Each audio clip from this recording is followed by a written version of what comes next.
Hey y'all, it's Bo down here at Ravens Keep Forge. Watching some YouTube videos today and realized that I hadn't posted one in a couple of months. So I figured I'd kind of give you an update of what's going on down here. And it has been a lot of changes. Progress, right? I've got a couple of primitive blacksmithing weekend intensive coming up over this weekend and next weekend, and hopefully you get some nice videos of that to kind of show you guys kind of what's going on and how I kind of approach that, so you get kind of an idea. But I want to kind of give you a forge update, what's going on down here at the forge. I'm gonna try to flip this thing around and we'll see how it goes. All right, so here's the kind of main bay I'm at. I have a new forge now. It's a JABOD, which is just a box of dirt, and we'll look at it a little bit more later. If you're kind of up to date on the Facebook page at Ravens Keep Forge there on Facebook, you'll see kind of the build and how I go about doing that. But I ended up starting another station.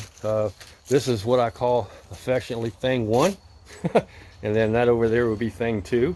So this is the setup that I have been using, and I just kind of moved it over, added another anvil stump, and brought my old trusty Farrier's anvil up, so that when I have a student or somebody who wants to come up and work. So here's kind of a little bit better shot.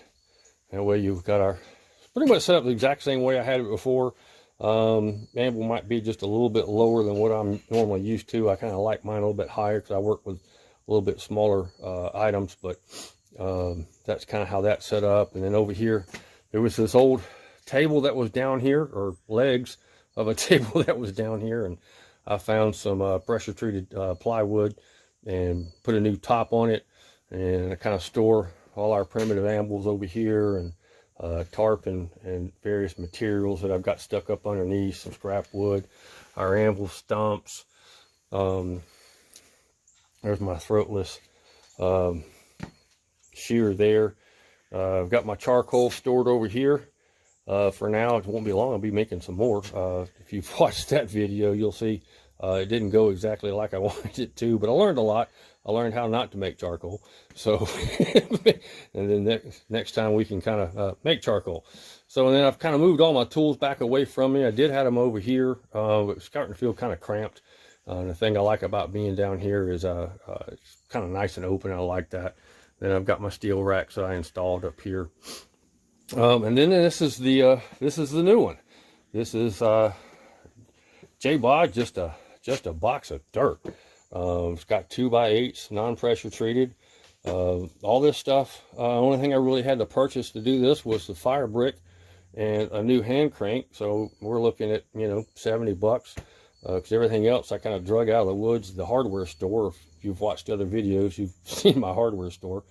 So I made kind of a table for it and stuck it up there and lined it with some fire bricks and my charcoal, and we're kind of off and running. And of course I've got my normal setup anvil here, and for now this is my vise.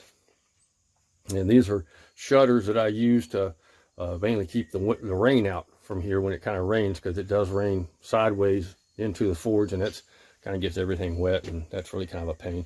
But anyway, just kind of wanted to give you an update of what's going on, kind of how things are. If you have any questions, just, you know, submit them down there in the questions or comments, and I appreciate you watching.